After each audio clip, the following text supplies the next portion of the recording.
Hello guys, welcome back to Quick Guide, and in this video I'm going to talk about how can you create a trust wallet or the account for trust wallet. So without any further ado, let's dive right into this exciting video.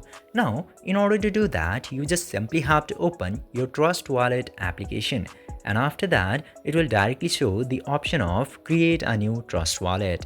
Tap to that option, and after that you will get the option of secret phrase or Swift. Tap to any of those options which is suitable for you.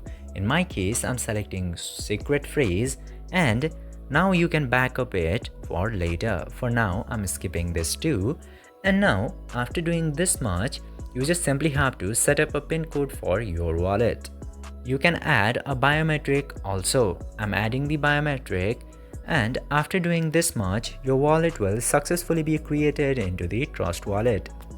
And this way, you can also create a Trust Wallet into your Trust Wallet application too. I hope this video was helpful for you. If yes, don't forget to like, share and subscribe to the channel to never miss another update. Thank you for watching the video.